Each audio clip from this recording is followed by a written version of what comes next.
Assalomu alaykum, hurmatli hamkasblar. Sho'rtan Nasaf o'yindan keyingi matbuot anjumanining birinchi qismini boshlaymiz. Unda mehmonlar jamoasi bosh murabbiy Ro'ziqul Sa'dullayevich ishtirok etadilar. Marhamat. Biz mehmon-da. Ha, bugun endi rasmiy mehmon. O'ylamabmiz vaqtida. Muxlislarni bugungi g'alaba bilan tabriklaymiz. Raqibimiz xatosini kutdik, bunga majbur qildik.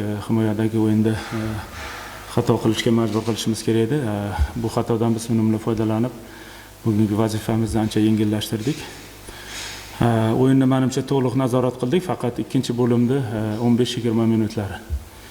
Ozgina to'p nazorati, o'yinni nazorati, raqibga imkon berishga biz imkon berdik ularga. O'sha vaziyatda olmaganda boshqa 90 minut menimcha nazoratimizda bo'ldi o'yin. Marhamat, savollar bo'lsa. Namoz. Rahmat. So'ramoqchi bo'lganim, Aliy Davronov va Muhammadiyev bularning asosiy tarkibga kiritilmasligi qayerdan bog'liq bo'ldimi yo jamoani darajasidan kelib chiqib tarkib o'zgardi?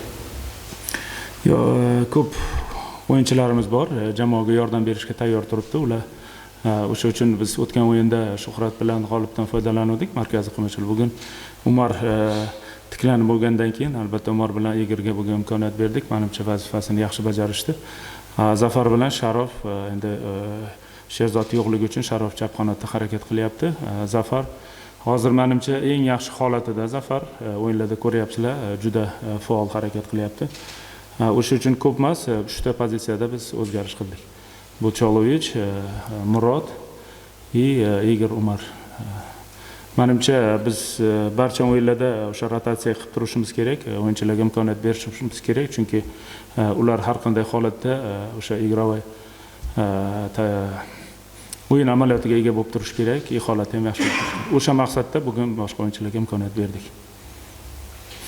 Kenjaboyev bilan Alibek Davronov haqida ham so'radinglar. Endi ikkalasini bizlar hozir umumiy guruhga jalb qilib boryapmiz. O'ylaymanki, yaqin orada o'sha funksional holatini yaxshilab oladi. Ziyodulla aka,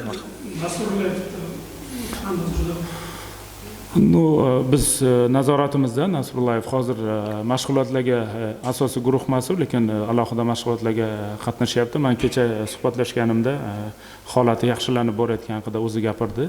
Men o'ylaymanki, tezroq safimizga qaytadi u ham. Ro'zg'orga Egil Goldunga penaltiga sabab bo'lgan harakatni qanday qabul qildingiz va mutaxassislar? Men Egildan norozi bo'ldim bu vaziyatda. Chunki bu vaziyatgacha olib kelmaslik kerak edi. Endi albatta o'sha takrorni ko'rib buni yana ham xulosa qilishimiz mumkin, lekin 3-0 hisobida raqibga bunaqa imkoniyat berib